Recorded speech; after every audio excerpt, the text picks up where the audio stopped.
Vamos a leer el Levítico capítulo 25, versículo 9. Levítico capítulo 25, versículo 9. Dice así la palabra del Señor. Entonces harás tocar fuertemente la trompeta en el mes séptimo a los 10 días del mes. El día de la expiación haréis tocar la trompeta por toda vuestra tierra. Y santificaréis el año 50 y pregonaréis libertad en la tierra a todos sus moradores. Ese año os será de jubileo y volveréis cada uno a vuestra posesión y cada cual volverá a su familia. Amén a la palabra de Dios. Déjenme en forma de introducción situarnos en el marco histórico del pasaje que acabamos de leer. Acabamos de tomar un texto del Pentateuco, los 5 libros de la Torá, que precisamente, entre otras cosas, describen, desgranan, establecen códigos, principios, valores para el pueblo del Señor y que han sido precisamente guía, brújula y fundamento no solo del pueblo del Señor, sino que creo que con el hilo de la bobina de estos mandamientos, las constituciones que hoy vivimos, en nuestra democracia incluso, han tejido sus constituciones con el hilo de la bobina de estos mandamientos. De hecho, creo que se han convertido en estándares a lo largo de toda la humanidad. Y entre otras cosas, el Pentateuco esgrime alguna serie de tradiciones, de ritos, de rituales, que tienen que ver tal vez un poquito más con el pueblo judío que con nosotros, pero que arrojan, atención a lo que voy a decir, en forma de eco profético, cosas que habían de pasar. El autor de Hebreos lo llama sombras de lo que había de venir. Para que ustedes lo entiendan, si yo me escondo detrás de esa columna y la luz me da en relieve, mi sombra proyecta hacia adelante y ustedes no me ven a mí, pero ven mi sombra. Si ustedes ven una sombra, tal vez de una persona más bien bajita, pequeñita, delgadita, ustedes van a decir, ese no es el José. Ese a lo mejor es el ángel, que es así más delgadito. Ese no es el José. Pero si ustedes ven a una persona más gorda, más tal, ustedes dicen, esa sombra sí está proyectando precisamente lo que corresponde a la figura del José. Bueno, la Biblia en el Antiguo Testamento proyecta sombras de lo que ha de venir. Es decir, lo que está diciendo es que el Antiguo Testamento está como eco profético anunciando cosas que iban a pasar en el Nuevo Testamento y iban a hallar su luz y su figura en el Nuevo Testamento. Por lo tanto, el Nuevo Testamento es cumplimiento del Antiguo Testamento. Y muchas de las cosas del Antiguo Testamento, como por ejemplo lo que vamos a ver ahora, están proyectando verdades, enseñanzas, lecciones espirituales que contienen un néctar espiritual que puede nutrir nuestra vida para la salvación en el nombre de Jesús. Entre estas cosas podemos ver precisamente el día de la expiación, que conmemora, rememora, hace precisamente recordar el día en el que el Señor Jesucristo, o más bien el pueblo de Dios, Israel, fue liberado de la mano poderosa y del sable de hierro de Egipto. Ustedes saben que el pueblo del Señor clamó porque la opresión era demasiada. Y Dios, escuchando, envió un libertador. Después de 10 plagas, después de algunas negociaciones bastante duras con ese hombre, precisamente Dios logró quebrantar a Faraón. Y el día de la liberación, precisamente, el pueblo se tenía que preparar, cenando rápidamente, y ellos cenaron cordero con las hierbas amargas. Y entre otras cosas, tiñeron las puertas con la sangre de ese cordero para que el espíritu de la muerte que iba a pasar por ahí pasara de largo a ver la señal de la sangre del cordero en el dintel de la puerta. Entre otras cosas, el pueblo tenía que comer corriendo porque iban a salir corriendo, fugándose precisamente del horno de hierro llamado Egipto. Y señores, entre otras cosas, este día de la expiación se conmemora la liberación del pueblo de Israel de Egipto y se conmemora entre ritos y rituales, pero precisamente el inicio, el pistoletazo de salida de ese día lo da un toque de trompeta. No es cualquier trompeta, se le llama el shofar. Y precisamente el shofar es un cuerno de carnero que tiene que reunir algunas características. No puede ser cualquier cuerno de carnero. Y esto precisamente, como decía, como sombra de lo que ha de venir, y ahora lo vamos a estar viendo, arroja algunas verdades que se tenían que cumplir como sombra profética. Nosotros ahora ya no celebramos el día de la expiación porque fuimos liberados de Egipto, pero eso estaba anunciando otra liberación, y es que un día, Dios mío, no el cordero que mataron allí en Egipto, sino el cordero inmolado que murió en la cruz del Calvario, iba a ser muerto por nosotros, y precisamente no con la sangre de aquellos corderos, sino con la sangre del cordero inmolado íbamos a teñir el dintel de nuestros corazones para que el espíritu de la muerte pasara de largo. Y precisamente ahora nosotros no rememoramos la salida de Egipto, rememoramos en el nombre de Jesús cada domingo o el día que tomáis la Santa Cena, que un día Jesucristo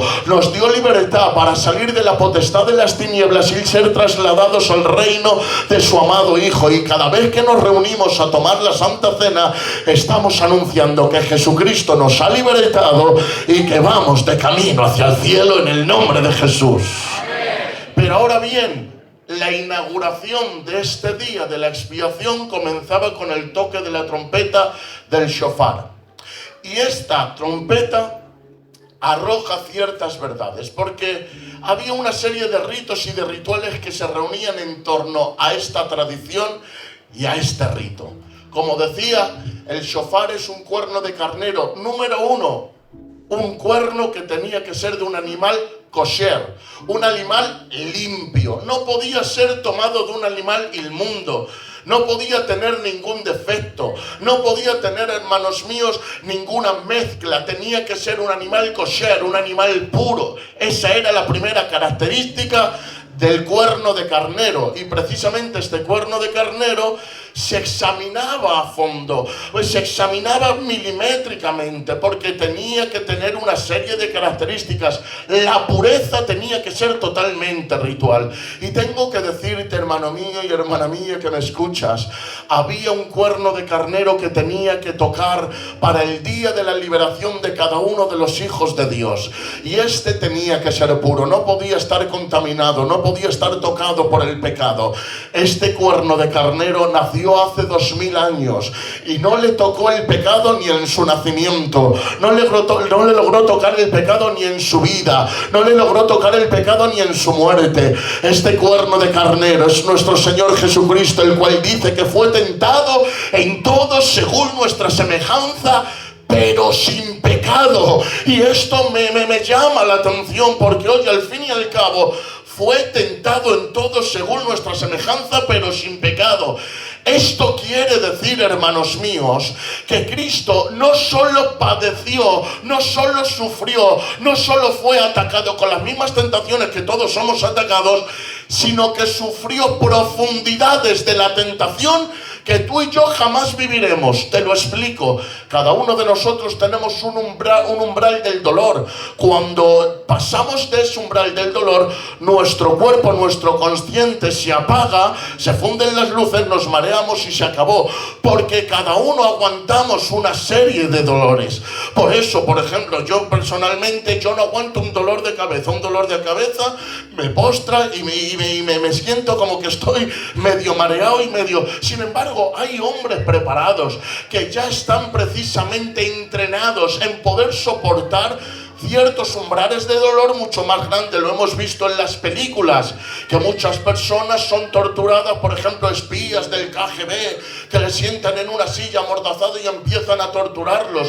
Y sin embargo, no abren la boca, no dicen nada. ¿Por qué? Porque están precisamente entrenados para soportar el dolor. Son personas que tienen el umbral del dolor muy alto. Sin embargo, otros no tenemos ese umbral del dolor. Bueno, tengo que decirte que en la tentación pasa lo mismo. Señores, Satanás utiliza su armamento, pero hasta cierto punto empieza a bombardear nuestra vida con tentaciones, empieza a bombardear nuestra vida con ataques. Y llega un momento en el que, como somos tan vulnerables, como somos tan débiles, hermanos míos, como nuestras barreras están tan bajas, hay un momento en el que caemos. Por eso tiene que decir la Biblia que todos pecamos, y el que dice que no peca hace mentiroso a Dios. Todos pecamos, en algún momento caemos, en algún momento nuestras barreras no son suficientes para los bombardeos del enemigo. Sin embargo, dice la Biblia que Jesús fue tentado en todo, pero sin pecado. Esto quiere decir que Jesús experimentó profundidades de la tentación que tú y yo jamás experimentaremos, porque el enemigo tuvo que gastar todo su arsenal contra él, todas sus estrategias contra él, tuvo que bombardearle con todas las armas, y aún así no lo consiguió. Por eso el umbral del dolor, el umbral de la tentación, el umbral, hermanos míos, que tenía Jesús nos supera todo. Por eso él conoció profundidades que tú y yo jamás conoceremos. Y con todo y con eso, aunque el enemigo se gastó todo su arsenal e inventó todas las armas para poder derribarle, con todo y con eso dice la Biblia que Jesucristo fue tentado en todo, pero sin pecado, sin pecado, sin pecado. Se mantuvo puro, se mantuvo santo, se mantuvo limpio. Por tanto, podía ser el cuerno de carnero preparado.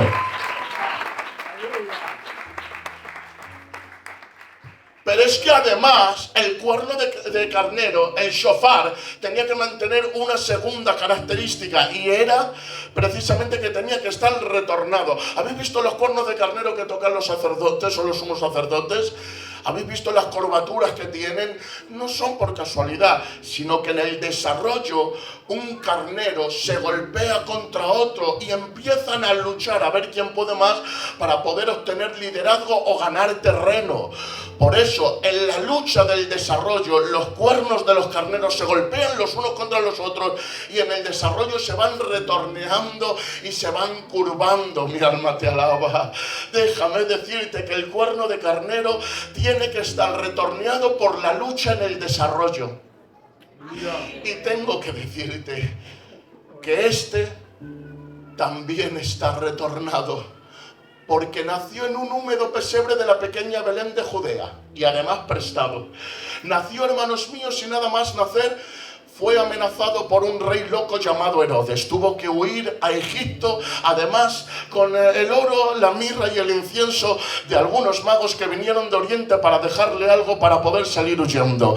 Estuvo viviendo como inmigrante en tierra extranjera, y cuando vino no tenía mansiones, no se hospedó en chalet, no se acercó a los nobles, a la aristocracia, no estuvo con los ricos. Sus amigos no fueron la gente pudiente, sino nobles pescadores, con el alfabeto, hermanos míos, de Galilea, gente del vulgo de a pie, hermanos míos, pescadores que no tenían más que algún negocio para vivir del día a día.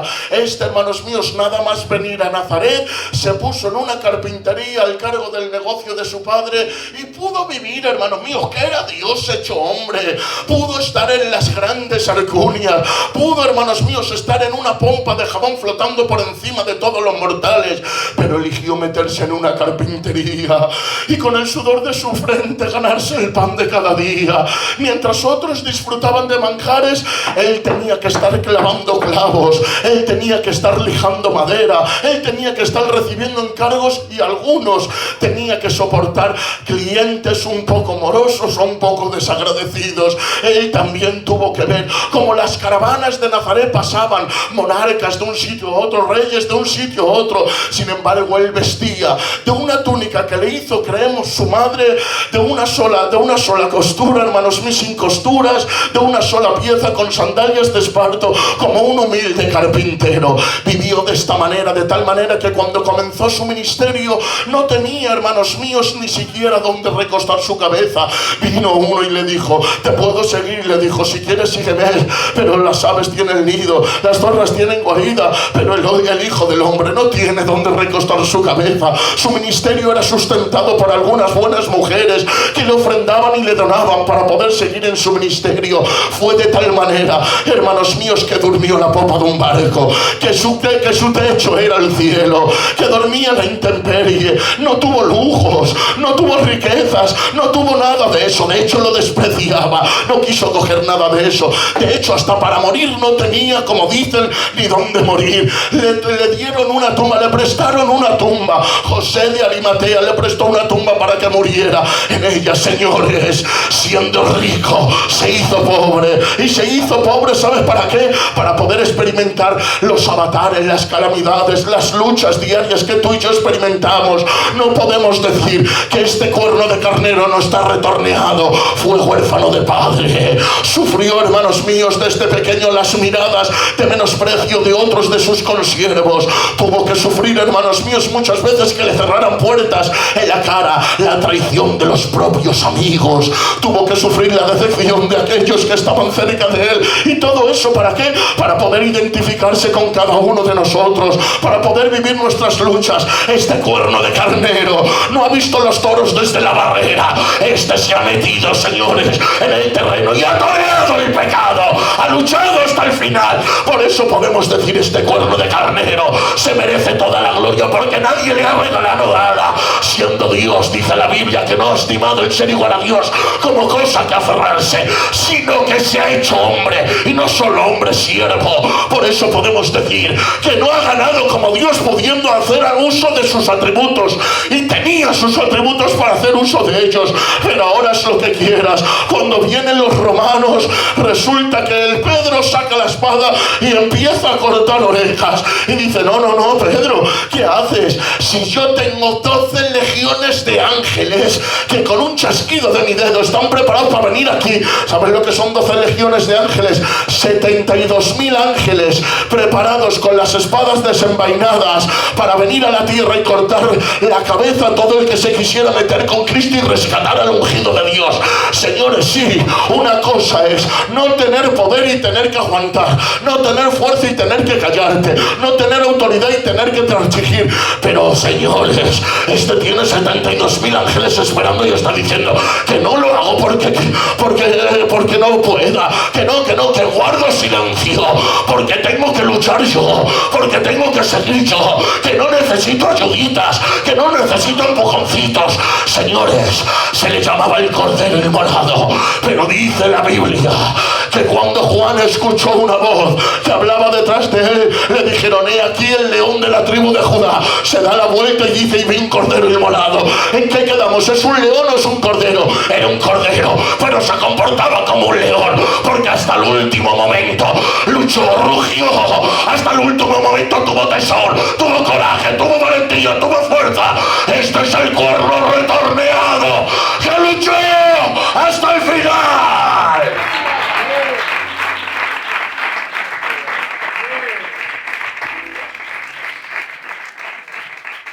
Pero vamos a más. El cuerno de... ¿Estáis bien? El cuerno de carnero tenía que ser limpio, tenía que estar retorneado. Y número 3, le tenían que vaciar. Y no podía quedar nada que pudiera obstruir el soplido del sumo sacerdote para que saliera un sonido claro y nítido. Dice la Biblia en Filipenses 2:5: haya pues en vosotros este sentir que hubo en Cristo Jesús, el cual, siendo en forma de Dios, no estimó el ser igual. ¿Puedes repetir conmigo? Igual. No estimó el ser igual a Dios como cosa que aferrarse, sino que despojándose a sí mismo, tomó forma de siervo. Y estando en la condición de hombre, la palabra despojarse Es la palabra kenosis, que en griego quiere decir vaciarse. Y atención, nadie malinterprete esta palabra. No es que se vació de su divinidad, no dejó de ser Dios, porque Dios no puede dejar de ser Dios. Amén. De hecho, dice Colosenses capítulo 1, creo que es el versículo 18, que en él habita corporalmente toda la plenitud de la deidad. Amén. No dejó de ser Dios, pero asumió naturaleza humana. Entonces, ¿de qué se despojó? ¿De qué se vació? Dice, tomando forma de siervo, estando en la condición de hombre. Ahora, en la condición de hombre, siendo 100% Dios y 100% hombre, resulta que el que hizo la ley se somete a ella. Que el que manda, dice, y aprendió obediencia. El que saltaba los montes con unos pasos y andaba por las nubes, ahora le tiene que coger María porque pierde el equilibrio hasta que aprenda a andar. Amén. Señores, el que dio la vida, ahora, hermanos míos, el que creó la vida, ahora tiene que darla. El Altísimo. Ahora le miran por encima del hombro algunos envidiosos. Señores, el Dios Todopoderoso ahora está sangrando. ¿De qué se ha vaciado? Tiene que decir, Padre, glorifícame con la gloria que tú y yo teníamos antes de que el mundo fuese. Amén. ¿Cómo? Glorifícame con la gloria que tú y yo teníamos antes de que el mundo fuese. Es que temporalmente Jesús, mientras estuvo en su tránsito por la tierra, se despojó de la gloria de haber estado en el trono a la diestra del Dios Padre. Se despojó, hermanos míos, de los honores de poder estar, hermanos míos, en esa condición de Dios para estar en condición de hombre. A tal punto, pastor, que siendo igual a Dios, le dice, yo no hago mi voluntad, sino la voluntad del que me envió. Y dice, yo no hablo mis palabras, sino lo que escucho hablar al Padre, eso es lo que hablo.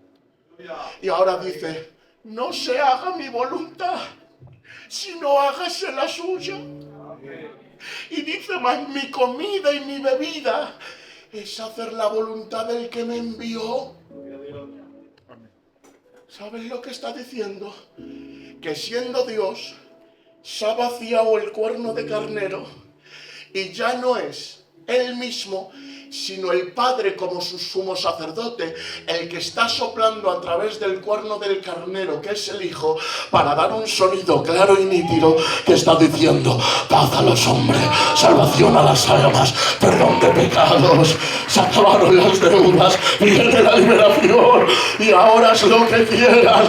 Por eso, hace 2000 años, cuando sonaba la tuba romana desde la Torre Antonia, recordándole a todos los israelitas que eran esclavos en su propia tierra, cuando sonaba la tuba romana que hacía que los impuestos se subieran y que los pobres fueran oprimidos por los ricos, cuando sonaba la tuba romana que hacía que aquella gente débil fuera oprimida bajo el pie y el látigo capataz de aquellos romanos, hace 2000 años el shofar volvió a sonar desde el monte de los olivos diciendo, bienaventurados los pobres, porque de ellos es el reino de los cielos, bienaventurados los que lloran, porque serán consolados, bienaventurados los que tienen hambre y sed de justicia, porque serán saciados, bienaventurados los pacificadores, los misericordiosos, los que son calumniados, bienaventurados sois cuando digan toda clase de mal contra vosotros. Estaba sonando el shofar diciendo, hasta ahora habéis sido oprimidos, hasta ahora sois esclavos,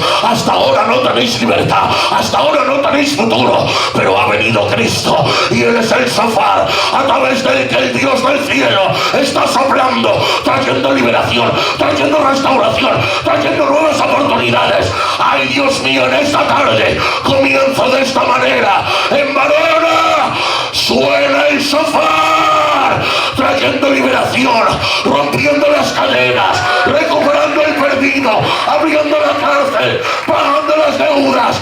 ¡Que bendito sea su nombre!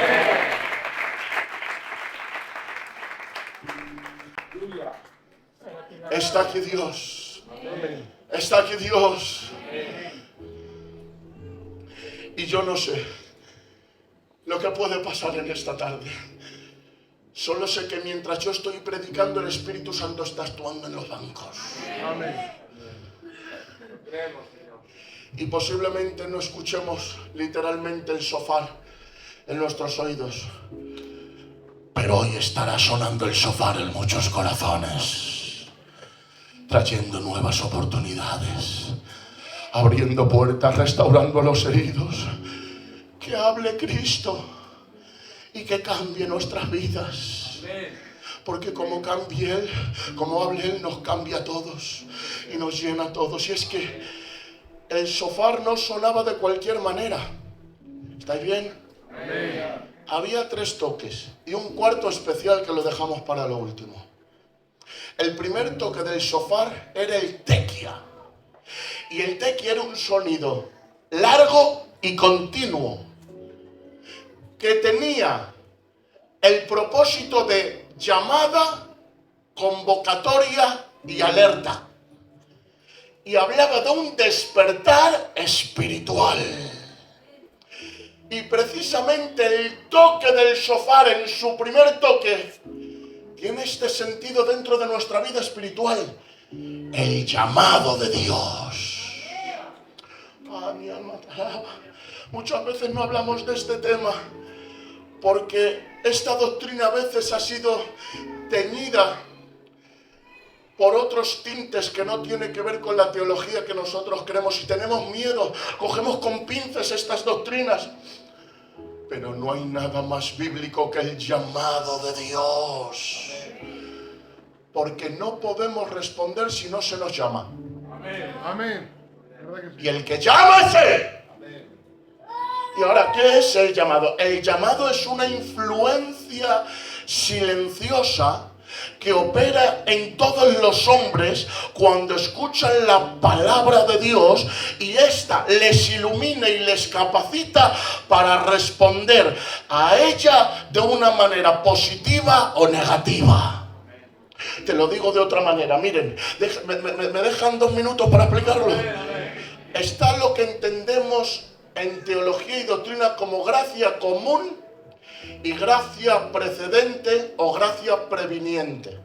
La gracia común opera en toda la humanidad, inevitablemente en todos los hombres, creyentes o ateos, conversos o inconversos, en todos los hombres. Y esta gracia común se extiende a toda la humanidad, no para salvación, sino para preservación del orden social, reteniendo la maldad del hombre a fin de que se puedan cumplir los propósitos divinos.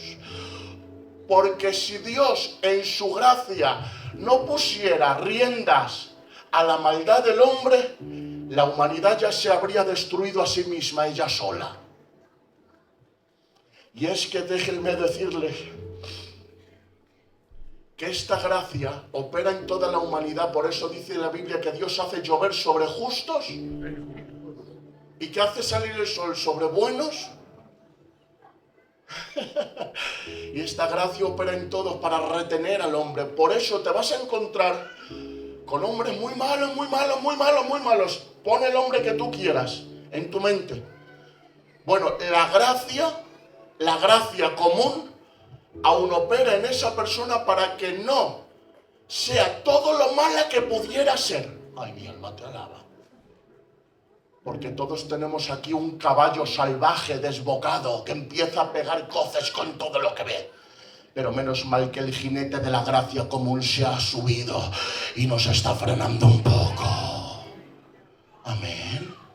Pero no solo eso, sino que la gracia común permite que dentro de nuestro mundo lleno de tinieblas nazca algún reflejo de bondad y de justicia, como ecos de la imagen que llevamos de Dios. Y muchas veces decimos desde los púlpitos, dice la Biblia que no hay bueno ni aun uno. Y que vino uno y le dijo, maestro, bueno, y como lo decía desde una plataforma equivocada, porque Jesús era bueno, pero como lo decía desde una plataforma equivocada, le dijo, no me llames bueno, porque no hay bueno ni aun uno. Y alguno dirá, pero José, ¿cómo no va a haber bueno nadie si el panadero de mi panadería, cuando yo no tengo a fin de mes, me deja fiado? Pero José, si yo he visto gente que sin ser cristiana y sin ser creyente ayuda a los pobres y a los necesitados, ¿esos son buenos? Y José, ¿qué mal he hecho yo? Si yo soy, si ¿a quién he matado yo? Claro que hay gente buena, pero no te equivoques. No somos buenos por naturaleza, porque si se dejara a nuestros impulsos naturales, el mundo sería un caos. Pero menos mal que la gracia común de Dios opera para que haya algunos destellos de bondad y de justicia en un mundo de maldad. Lo bueno que te sale es Dios operando en ti. Amén. Sin que tú te des cuenta. Amén. Y lo malo que nos sale es de nosotros. Esa es la gracia común que opera en todos los seres humanos. Pero escucha, la gracia previniente, que es esa gracia especial que nos viene en el momento en el que escuchamos la palabra, es la siguiente. La gracia previniente capacita a la persona para responder al llamado de Dios y creer en Jesucristo, pero esta gracia previniente no garantiza que respondamos positivamente. Cuando viene la palabra y la escuchas, la palabra te ilumina y te capacita para poder creer en Jesucristo. Porque si esa gracia previniente no operara en el momento en el que tú escuchas la palabra, tú nunca te acercarías, ni tú ni yo nos acercaríamos a Jesucristo. ¿Por qué? Porque dice el mismo apóstol Pablo en el capítulo 7 de Romanos, que el bien que quiero hacer no puedo. Y sin embargo hay una ley magnética, que es la ley que está en mis miembros y en mi cuerpo y en mi carne, que me arrastra a hacer el mal. Y dice, miserable de mí, ¿quién me librará de este cuerpo de muerte? Porque dentro de nosotros, hermanos míos, no hay impulsos hacia la gracia y hacia la cruz. Sin embargo, cuando viene la palabra nos ilumina y nos capacita para poder responder positivamente a la oferta de salvación. Te lo voy a explicar de esta manera. Es como el mando de la televisión que tienes en la casa. Cuando el mando no tiene pilas, por mucho que quieras cambiar de canal o quieras subir el volumen, no puedes. Pero cuando le pones pilas ya puedes bajar el volumen, subirlo, cambiar de canal y lo que tú quieras. Bueno, la gracia previniente es precisamente esas pilas que Dios pone dentro de tu interior para que puedas responder sí o no a la salvación. Por eso dice precisamente Romanos capítulo 10 versículo 14, dice la Biblia, ¿cómo pues invocarán en aquel al cual no han creído? ¿Y cómo creerán en aquel del que no han oído? ¿Te das cuenta? La creencia viene por el oír. Por eso dice que el oír viene por la palabra de Dios y la palabra de Dios viene por el oír. Por eso tenemos que entender que en el momento en el que escuchamos la palabra de Dios, la palabra nos capacita, nos pone las pilas para poder tener capacidad, para poder escoger sí o no. Y esto ahora me lleva a una reflexión. Si tú te terminas salvando, mi alma te alaba, y terminas aceptando a Jesucristo, no puedes pegarte golpes en el pecho, ni presumir, ni jactarte, ni ronear por salvarte, porque aquí no hay obras de salvación que te puedan salvar. ¿Y por qué no puedo presumir? Porque si Dios no te llega a poner las pilas de la gracia previniente para poder decir sí, nunca hubieras podido salvarte. Por lo tanto, siempre le tienes que dar la gloria a Dios. Y si te terminas condenando, tampoco puedes decirle que Él no te dio la oportunidad. Por tanto, en todas las ocasiones, a Dios la gloria, a Dios la gloria, a Dios la gloria.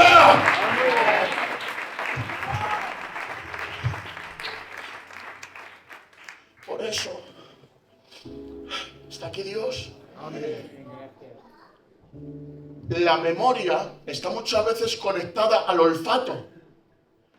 Cuando olemos algo, nos recuerda algo. Porque los psicólogos dicen que el olfato está conectado a la memoria. Y los aromas nos recuerdan momentos, espacios, tiempos. Nos traen recuerdos. Yo no sé tú. Puedes pensar durante unos segundos en los días en los que te acercaste al Señor. En los días en los que te predicaron la palabra. Tal vez fueron a tu casa. Tal vez fue un joven en una esquina que te predicó de Dios. Tal vez viniste a un culto. Tal vez llevas mucho tiempo. Pero puedes recordar solamente unos segundos esos días en los que empezaste a sentir que algo pasaba en tu interior, que algo empezó a cambiar, que algo empezó a nacer. Yo no sé tú, pero me voy a hace 25 años cuando empecé en el Señor y percibo un aroma, pastor, un no sé qué sé yo, que estaba ahí en el ambiente, que me hacía ver las cosas diferentes, que percibí en el interior. Es el perfume del Espíritu Santo. Y es que déjame que te diga una cosa. Dice Cantares capítulo 5. Yo dormía, pero mi corazón velaba. Es la voz de mi amado que me llama. ¡Ábreme, hermana mía! Amiga mía, paloma mía, perfecta mía, porque mi cabeza está llena de rocío y mis cabellos de las gotas de la noche. Y dice ahora, mi amado metió su mano por la ventanilla y mi corazón se conmovió dentro de mí. Y yo me levanté para abrir a mi amado. Y empezó a abrir y dice, y mis manos gotearon mirra. Y mis dedos mirra que corría sobre la manecilla del cerrojo. ¿Sabéis lo que es mirra? Es perfume aromático. Antes de que tú fueras a abrir la puerta de tu corazón, tus cerrojos ya destilaban perfume, porque ya había metido la mano el Espíritu Santo para desabrochar algunos cerrojos que solo podía abrir Él.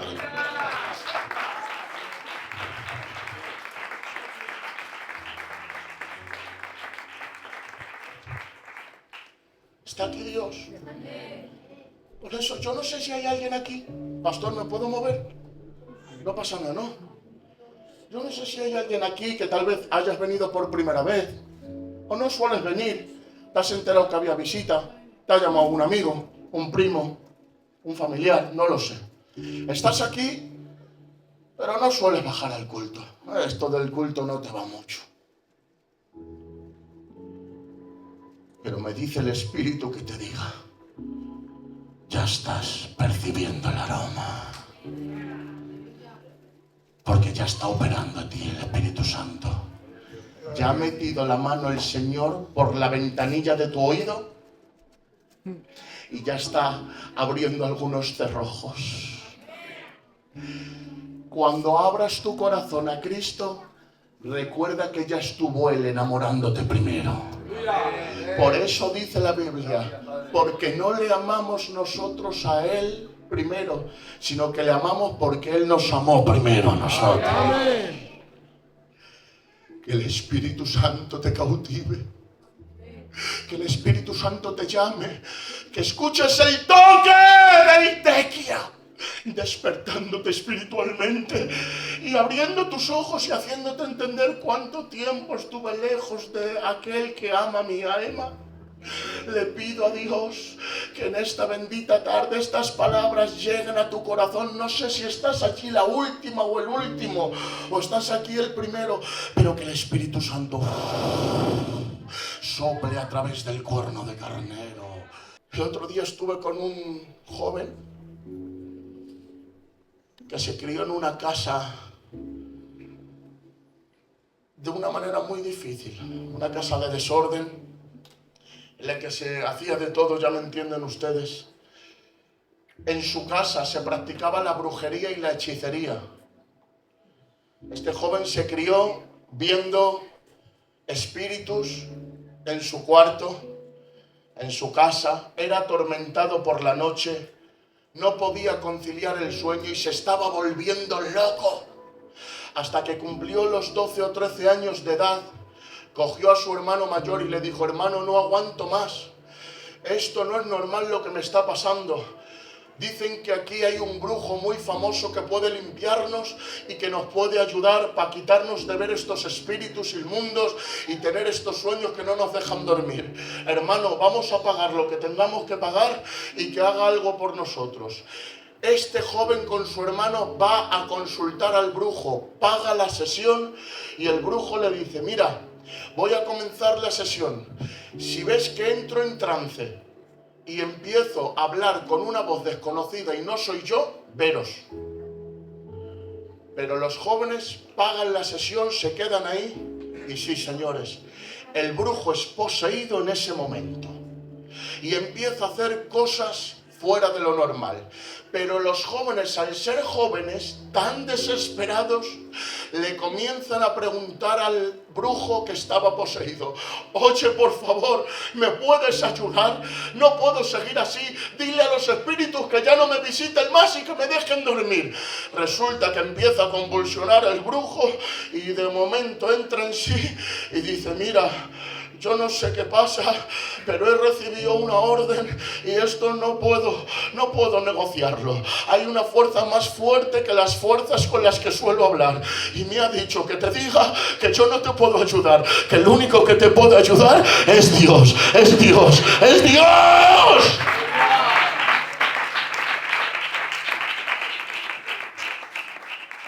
Cuando Dios quiere, utiliza hasta los brujos para evangelizar. Se fue a la iglesia y conoció a Jesucristo hasta el día de hoy. Hay gente aquí que ha dicho: usa a tu siervo, necesito una palabra, necesito que me hables, utiliza a tu siervo, necesito una palabra. A veces no es que Dios no hable, es que nosotros estamos sordos. O a veces Dios habla pero no dice lo que nosotros queremos que diga.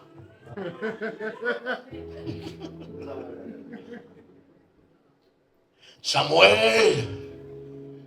Se levanta Samuel, se va donde Elí. ¿Qué quieres? ¿Me has llamado? Y dice Elí, el sacerdote, Elí: yo no te he llamado, hijo, anda, vete a dormir. Se va a dormir cerca del arca. Samuel. Se levanta Samuel: ¿qué quieres? ¿Me has llamado? Y dice Elí: pero que yo no te he llamado, hijo, vete a dormir. Tercera vez: Samuel. Se levanta Samuel y le dice: sacerdote, ¿me ha llamado usted? Y dice literalmente, entendiendo Samuel que era Jehová quien hablaba, que era Jehová quien, entendiendo Elí que era Jehová quien hablaba con Samuel, le dice: Samuel, mira, vete para allí y si escuchas otra vez tu nombre, di: heme aquí, Jehová, yo escucho. Ay, Elí, ¿cuánto sabes? Como chanela de cómo se mueve Dios y cómo tienes que contestar. ¿Se conoce, Elí, que alguna vez te habló Dios a ti, siendo somos sacerdote?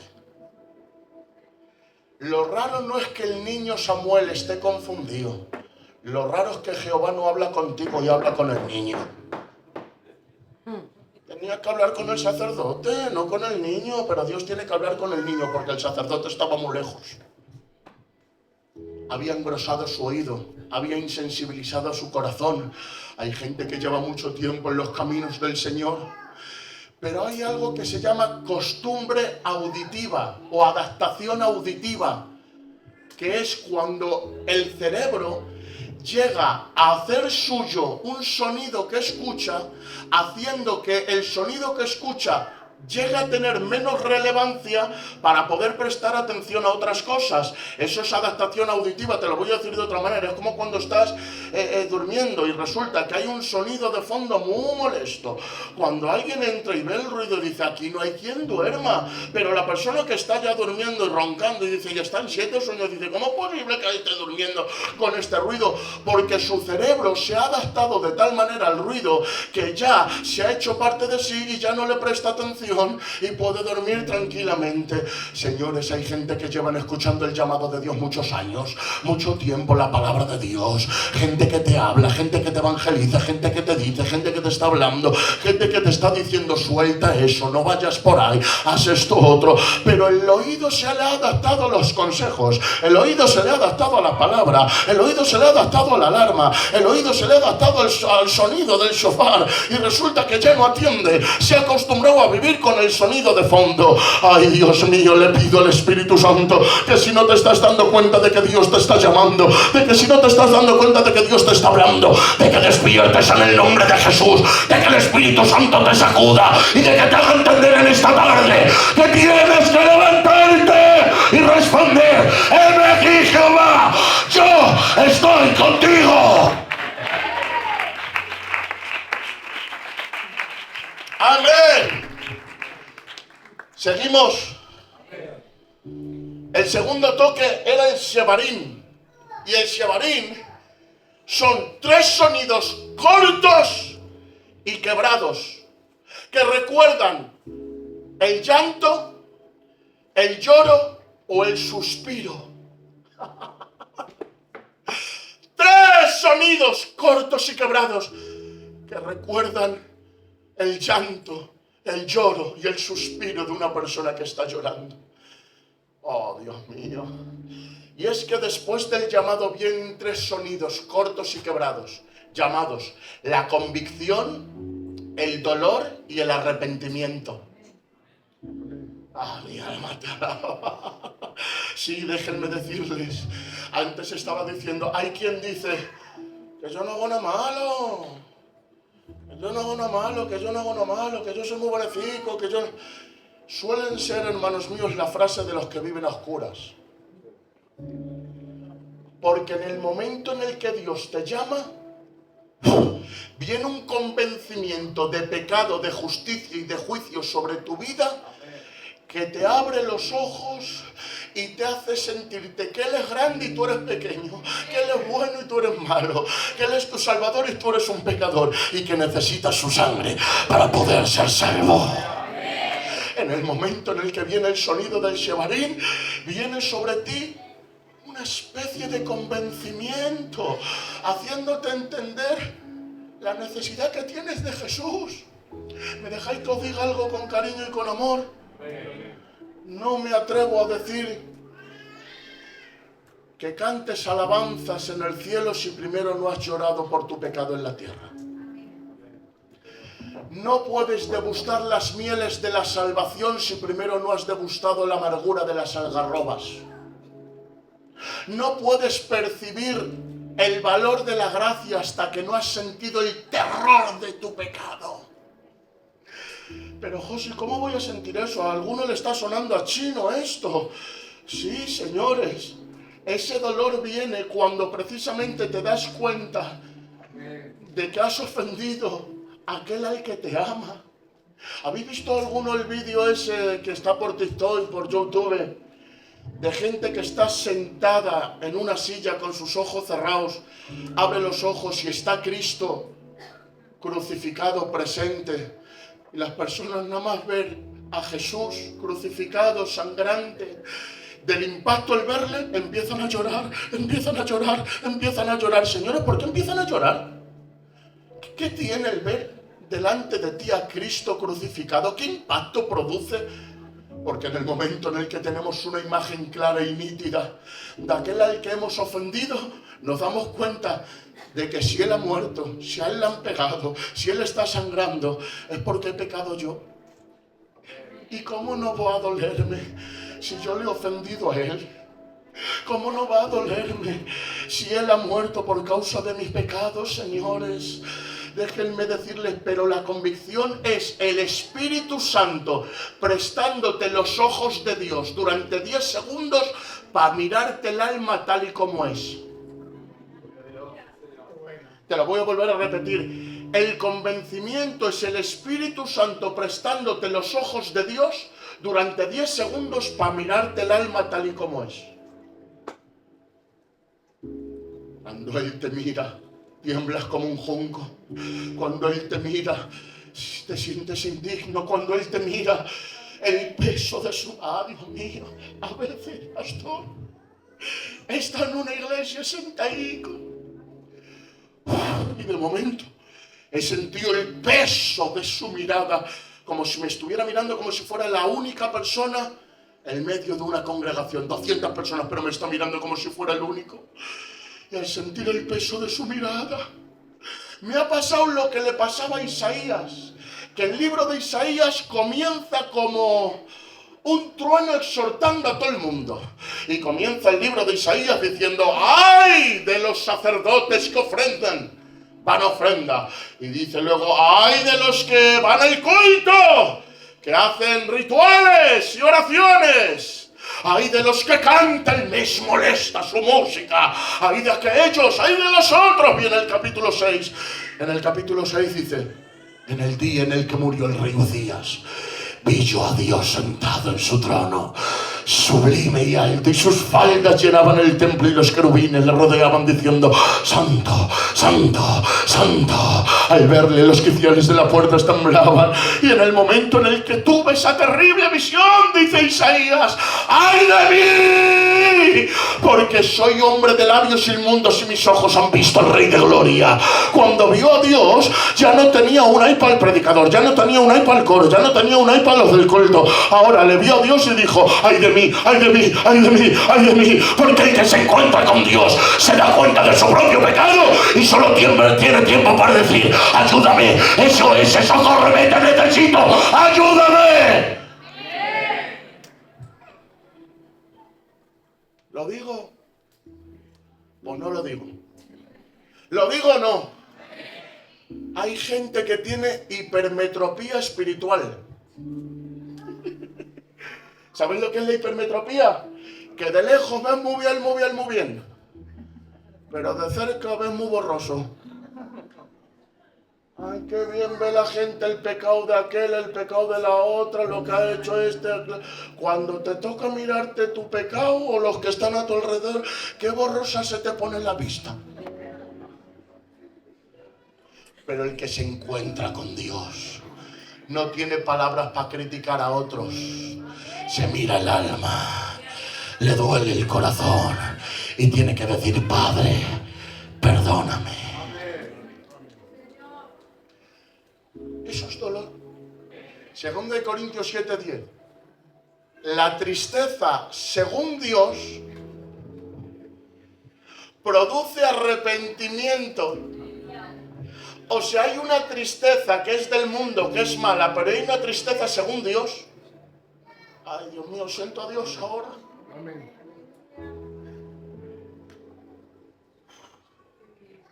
Hay gente que está diciendo: no sé qué me pasa. Llevo unos días cabizbajo, llevo unos días de bajón. Y estamos bien, la casa hay salud, tenemos dinerico, no pasa nada, no hay problemicas. ¿Qué me pasa? Es ese vacío que opera en tu interior y no entiendes por qué. Y algunos hacen: reprenda al demonio. Es el demonio que me está amargando.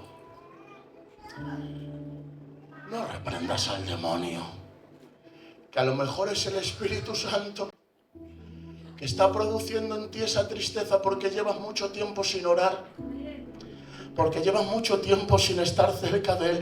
Hay veces, pastor, que se me olvida orar, estoy muy atareado y oye, voy en el coche conduciendo yo solo.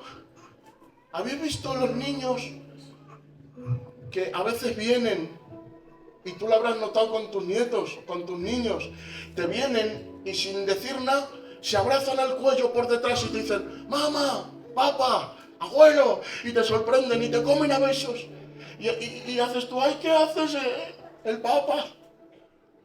A veces he ido conduciendo el coche y sin hablar con Dios, sin orar, se ha llenado el coche de una presencia sorprendente.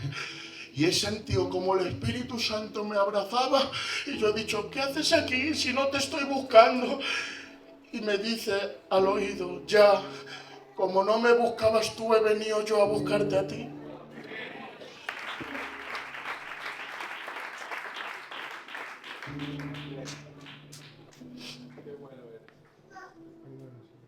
No reprendas. A veces es Dios quien está sacudiendo el nido para que salgas a volar. No creas que... No. A veces... es que siento palabra rema, pastor. Está fluyendo la palabra. ¿Alguien está esperando palabra de Dios? No te pongas tan mal porque se te ha cerrado la puerta. Que posiblemente era de Dios. Que se te cerrara la puerta. No, pero José, ¿cómo voy? Yo necesitaba entrar. Y te dice el Señor, tranquilo, que cuando yo te quito algo de plata es para darte algo de oro. Que yo tengo otros caminos, tengo otras cosas que te convienen. A veces Dios produce dolor para que nos acerquemos a Él y tomemos las decisiones correctas. Después del tequia viene el shebarín y el shebarín produce convicción, dolor y arrepentimiento. El Espíritu Santo está operando en gente y lo creo en el nombre de Jesús.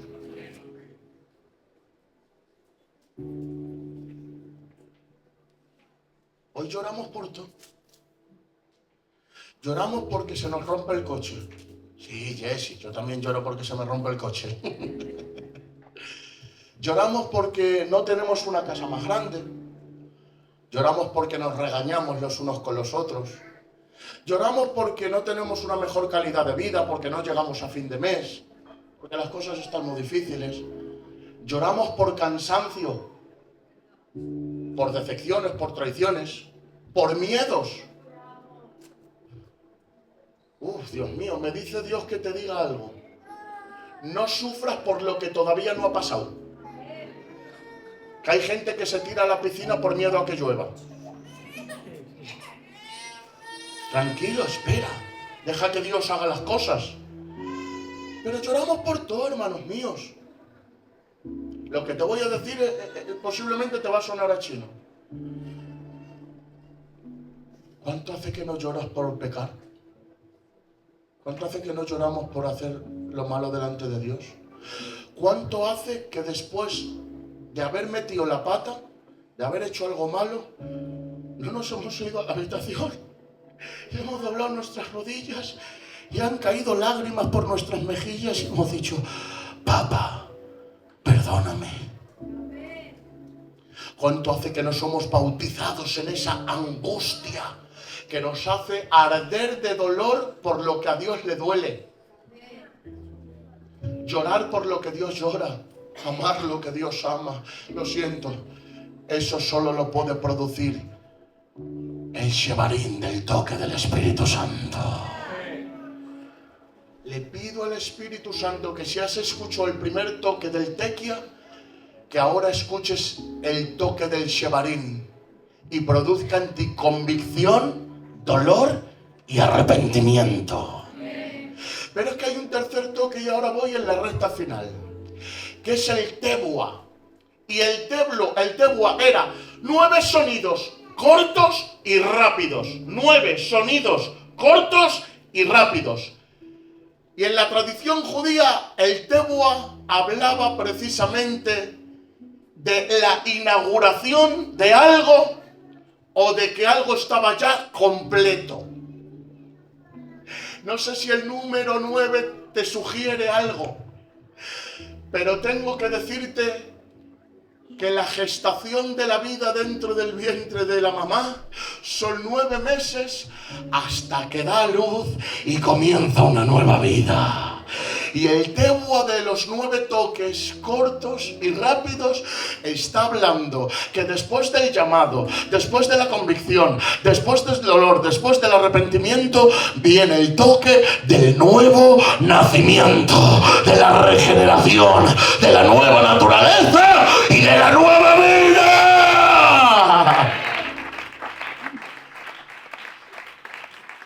¡Amén! ¡Aleluya! Espero en el nombre de Jesús que hayas podido escuchar el Teboa de Dios y que tu vida haya nacido de nuevo. Siento a Dios, porque puedes escuchar el Tequia y puedes escuchar el Shebarín, pero no todos escuchan el Teboa. El Teboa es el que termina naciendo de nuevo porque ha escuchado y ha obedecido los otros toques. Mi alma te alaba. Te lo digo de otra manera. Hay gente que puede haber escuchado la palabra de Dios. Hay gente que puede haber creído que se ha arrepentido, pero no se ha arrepentido.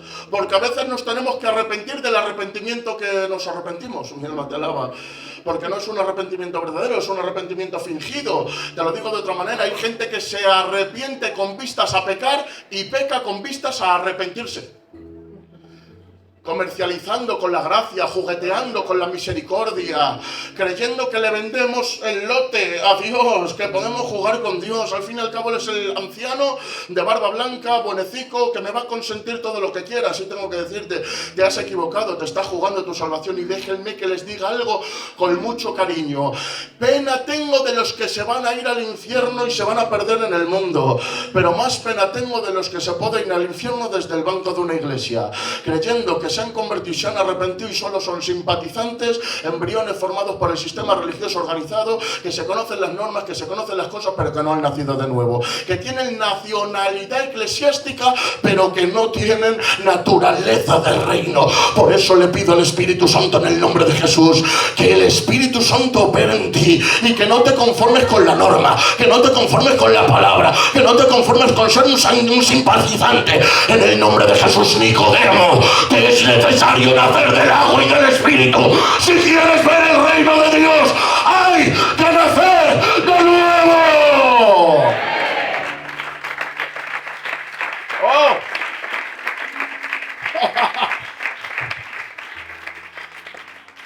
Que sí, que yo puedo venir de Brasil, de Marruecos, de Estados Unidos, me tiro aquí unos meses, hablo con el gobierno, muevo algunos papeles y al final tengo nacionalidad española con todos mis derechos y privilegios como un español, pero no soy español, porque el español tiene que nacer en España. Que escucha, que tenemos algunos nacionalizados eclesiásticos que tienen los papeles pero no la naturaleza.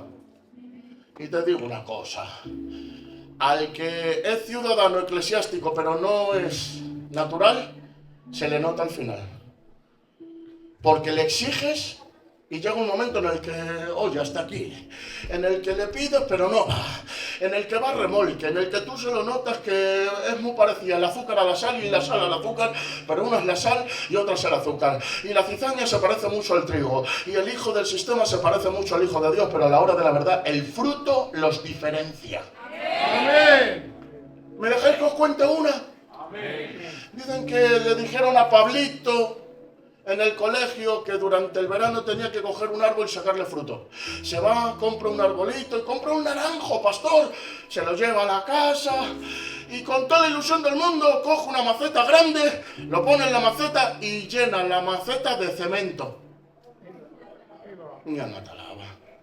El Pablito va todos los días, riega el árbol y nada, una semana, un mes, nada, 2 meses, nada. El niño se enfada, se mosquea y resulta que por la mañana va y le cuelga un cartel y le dice: Pablito, naranjo, soy el Pablito, que dame naranjas que voy a hacer el ridículo en el cole.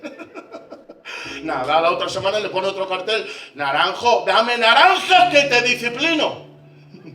A la otra semana: naranjo, dame naranjas que te echo de la casa. Nada, viendo los padres lo que estaba haciendo Pablito, se levanta por la noche, quitan todos los carteles y le ponen un cartel nuevo. Pablito se levanta por la mañana, va a ver al naranjo y hay un cartel que pone: Pablito, soy el naranjo, si quieres que te dé fruto, comienza por cambiar el fundamento. Qué bueno. Lo siento, si no has nacido de nuevo no puedes dar fruto de Dios. Si no has nacido de nuevo no puedes perdonar. Si no has nacido de nuevo no puedes obedecer. Si no has nacido de nuevo no puedes querer orar. Si no has nacido de nuevo no te puede gustar la palabra. Si no has nacido de nuevo no te puede gustar la santidad. Pero el que nace de nuevo ama a Dios, aborrece el pecado, perdona, ora y sale solo.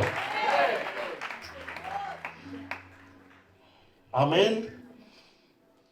¿Cuántos quieren escuchar el toque del shofar? Pues voy a terminar con esto, porque hemos escuchado del tequia, hemos escuchado del shebarín, hemos escuchado del tebuá, que habla del llamamiento, de la convicción, del dolor, del arrepentimiento y del nuevo nacimiento. Pero atención, a los que han escuchado estos tres toques, hay un cuarto toque que es especial. Este no se tocaba todos los años, no se tocaba solo en el día de la expiación, se tocaba cada 50 años, como acabamos de leer, en un día especial, en un día que esperaba todo el mundo, porque era el día del jubileo. Y en el día del jubileo había orden establecida de que, atención, a los 50 años se tocaba el tequia gedolá, y precisamente se tocaba con un toque grande, majestuoso, fuerte y extraordinario, que lo escuchaba todo el pueblo. Y cuando lo escuchaban el sonido de la esperanza, el sonido de los nuevos comienzos, el sonido que ponía fin a sus deudas, a su opresión, a su esclavitud. ¿Sabes por qué? Porque en el año 50, el año de jubileo, atención, se dejaba descansar la tierra, atención, se perdonaban todas las deudas, gente que debía, gente que era presa de sus acreedores, gente que no podía dormir, se le perdonaban las deudas. A los esclavos que estaban bajo sus amos se les daba libertad. Y ahora es lo que quieras. A los que habían perdido su casica, sus posesiones, se les daba de nuevo su casa. Entraban de nuevo en sus posesiones y en su tierra. Y la quinta, gózate ya, los familiares que estaban desterrados por diversas cosas volvían y se reunían con sus familias. Por eso, cuando sonaba el tequia gedolá, el año del jubileo, se perdonaban deudas, se reconciliaban las familias, se acababan las deudas, se acababa la opresión, se acababa la esclavitud. ¡Ay, Dios mío, señores! Los que hemos escuchado los tres toques, aleluya, del shofar, un día sonará el tequia gedolá, que en 1 de Tesalonicenses capítulo 4 dice: en el mismo día, en un abrir y cerrar de ojos, el Señor mismo, con voz de mando, con voz de arcángel, con trompeta de Dios, tocará, y los muertos en Cristo resucitarán, y todos los que quedemos seremos transformados y nos iremos con el Señor en las nubes. Y atención, allí en el cielo descansaremos del trabajo, allí en el cielo se perdonan las deudas, allí en el cielo estaremos en la posesión, volvemos a casa, nos encontramos con nuestras familias, volvemos a reunirnos. Voy a soltarlo. ¡Cristo viene! ¡Cristo viene!